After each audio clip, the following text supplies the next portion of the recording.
আগামীকাল সংক্রান্তি, সেই জন্যে আমাদের গরম কোনো খাবার খাওয়া হয় না একমাত্র রাত্রি ছাড়া। তাই জন্যে আজকে আমরা বিভিন্ন রকমের খাবার করে রাখবো। যেমন পিঠে ওদিকে তৈরি হচ্ছে, আর আমি এখন পালো করার জন্যে গুড়টাকে ভিজাবো। গুড়টাকে সম্পূর্ণভাবে জলে ভিজিয়ে নিতে হবে। তারপরে এটাকে আটার সঙ্গে, অর্থাৎ চালের আটা, তার সঙ্গে ভালোভাবে মাখিয়ে গুলে নিতে হয় পাতলা করে। তারপরে জলে ফুটিয়ে ফুটিয়ে যখন বেশ ঘন হয়ে আসে তখন নামাতে হয়।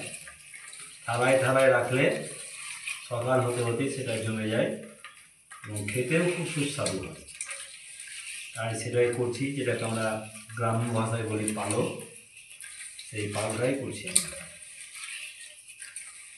এটা গুড়, খেজুর গুড় আর আখের গুড় দুটোকে একসঙ্গে মিশিয়ে করছি। খেজুর গুড়ের সেন্টটাও ভালো হয়। তো বুঝতেই তো পারছেন আজকাল আর আসল খেজুর গুড় পাওয়া যায় না।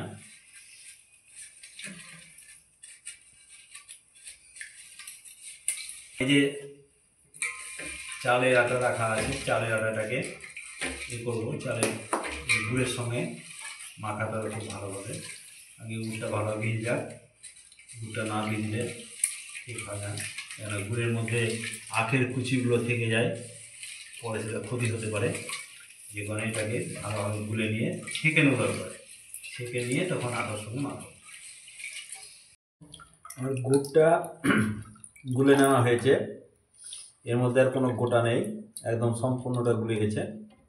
এবার চালের যে আটাটা ছিল সেই চালটা চালাও আছে খুব ভালোভাবে, এর মধ্যে কোনো গোটা বা নোংরা কিছু থাকে না। আর এটাকে খুব ভালোভাবে পাতলা করে এখন আটা দিয়ে দিলাম, গুঁড়ো বেশ কিছুক্ষণ এটাকে একদম সম্পূর্ণ গুড়ের সঙ্গে মিশিয়ে নিতে হয় ভালোভাবে। গুলে নিচ্ছি ভালোভাবে।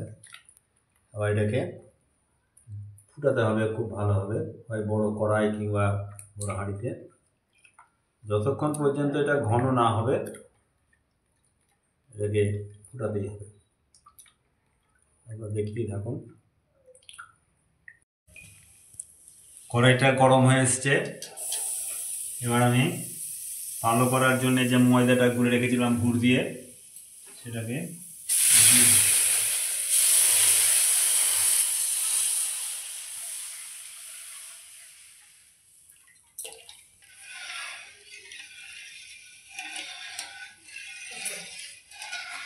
এইভাবে সব সময়ে নাড়তে থাকতে হবে। আর না হলে, যেহেতু চালের আটা আছে তলায় বসে যায়, সব সময় এভাবে নাড়তে থাকতে হবে।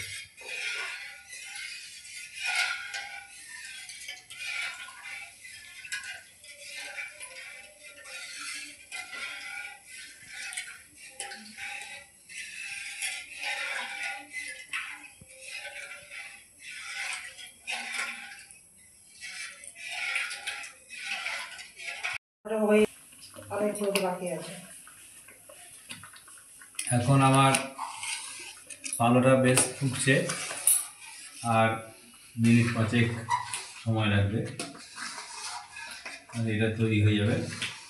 তারপরে থালায় থালায় রেখে দেবো জমে যাওয়ার জন্য। যত ঠান্ডা হবে তত ভালো জমবে। এখন ফুটছে, ফুটুক।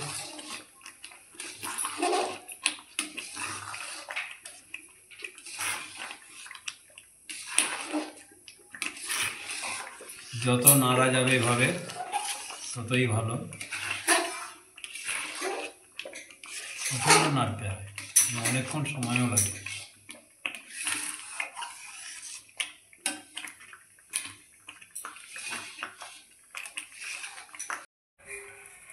আমার এটা পাক করা হয়ে গেছে ভালোভাবে, এই যে খুব সুন্দর লাগছে এখন।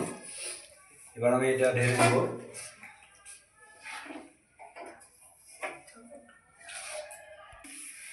থালায় ঢালছি জিনিসটা দেখুন।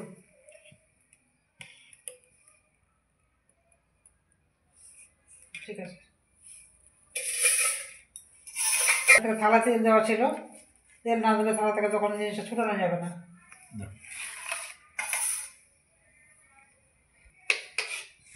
আমার পালো তৈরি করা প্রায় শেষ হয়ে গেছে তৈরি, থালায় থালা ঢেলে নিয়েছি। নিশ্চয়ই আপনারা দেখলেন এতক্ষণ। এই রেসিপিটা যদি আপনাদের ভালো লেগে থাকে তাহলে অবশ্যই একটা লাইক করবেন, লাইক করতে ভুলবেন না। আর আপনারা বাড়িতে করে দেখতে পারেন, সত্যি খুব একটা ভালো জিনিস, কিন্তু একটু খাটনি আছে, বিনা খাটনিতে হয় না, অনেকক্ষণ ধরে আমাকে করতে হলো। আপনারা অবশ্যই সাবস্ক্রাইব করবেন।